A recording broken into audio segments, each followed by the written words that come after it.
అసలు మనం జీవిస్తున్నామా లేక మన లోపల మనమే కాలిపోతున్నామా? చాలా లోతైన ప్రశ్న కదూ.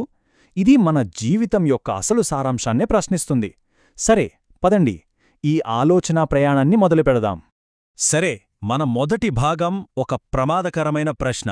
ఎందుకంటే ఇది మనల్ని మన గురించే చాలా తీవ్రంగా ఆలోచింపజేస్తుంది. మనలో చాలామంది ఎదుర్కొంటున్న ఒక ఇబ్బందికరమైన నిజాన్ని ఇది బయటపెడుతుంది. ఏంటో అది చూద్దాం. చూడండి, ఈ ప్రశ్న మనల్ని సూటిగా నిలదీస్తోంది. ఇది చాలా శక్తివంతమైనది.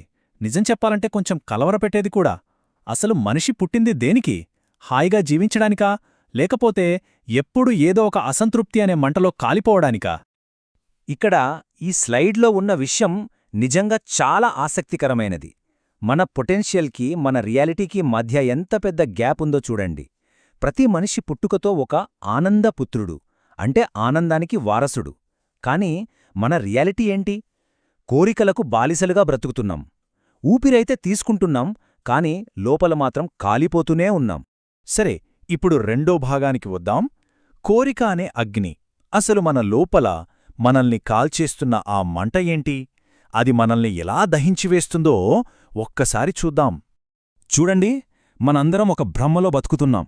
అదేంటంటే బయటనుంచి ఏదో ఒకటి మనల్ని పూర్తి చేస్తుందని నమ్మటం. అంటే ఏదో ఒక విజయం సాధిస్తేనో, ఇంకొంచెం డబ్బు వస్తేనో, లేదంటే ఫలానా వస్తువు కొనుక్కుంటేనో మన జీవితం కంప్లీట్ అయిపోతుందని అనుకుంటాం.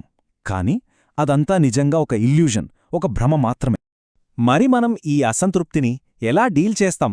ఈ స్లైడ్లో ఉన్న స్టెప్స్ చూస్తే మన తప్పు ఎక్కడుందో అర్థమవుతుంది. ఫస్ట్, మనలో కోరిక అనే మంట మొదలవుతుంది. దాన్ని ఆర్పాలని మనమేం చేస్తాం? విజయం అనే కట్టెలు వేస్తాం, డబ్బు అనే నెయ్యి పోస్తాం. అప్పుడు ఆ మంట ఆరిపోతుందని మన నమ్మకం. కాని నిజంగా అలా జరుగుతుంది? ఇక్కడే ఉంది అసలు ట్విస్ట్. మనం చేసే పెద్ద పొరపాటేంటి? ఇంధనం వేస్తే మంట ఆరిపోతుందని అనుకోవడం. కాని సింపుల్ సైన్స్ లాజిక్ ఏంటి?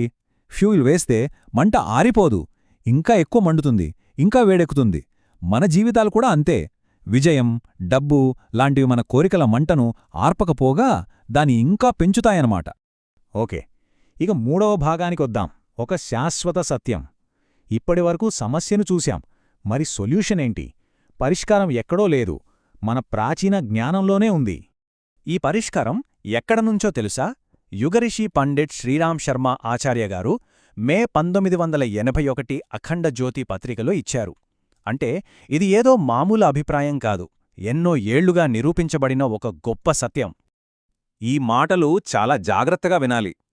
చింత మరియు అసంతృప్తి అనేవి శవాలను కాదు, జీవించి ఉన్న వ్యక్తినే దహించే చితిమంటలు.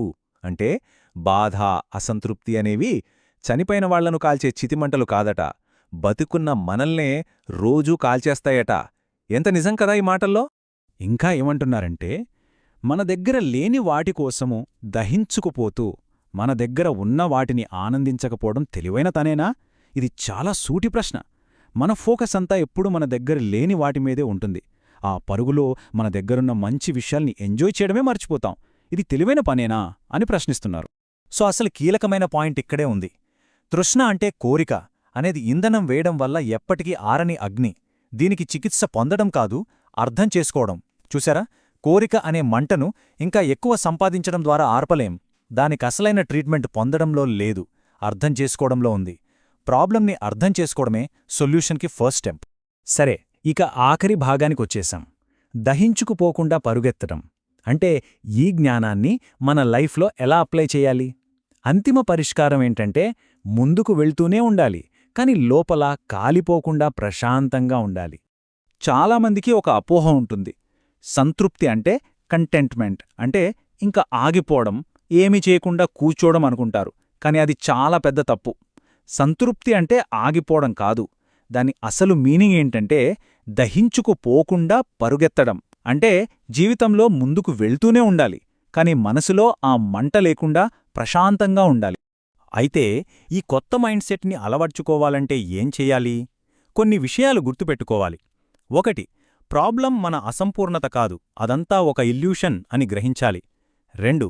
దీనికి ట్రీట్మెంట్ ఇంకా ఎక్కువ పొందడం కాదు, అసలు విషయాన్ని అర్థం చేసుకోవడం. 3. నిజమైన సంతోషం దురాశ అనే మంటలో ఉండదు, అది సంతృప్తి అనే చల్లని నీళ్లలో ఉంటుంది. ఈ మార్పు మన ఆలోచనల్లో రావాలి. సో ఫైనల్గా ఈ మొత్తం విశ్లేషణ నుండి మనం తీసుకోవాల్సిన ఒకే ఒక్క మాట, ఒక పర్సనల్ డెసిషన్ ఇదే. మనమందరం మనకు మనం చెప్పుకోవాల్సిన మాటేంటంటే, నేను ఇక్కడ జీవించడానికున్నాను, దహించుకోపోవడానికి కాదు. నా జీవితం ఆనందించడానికే కాని అనవసరమైన పోరికల మంటల్లో కాలిపోవడానికి కాదు.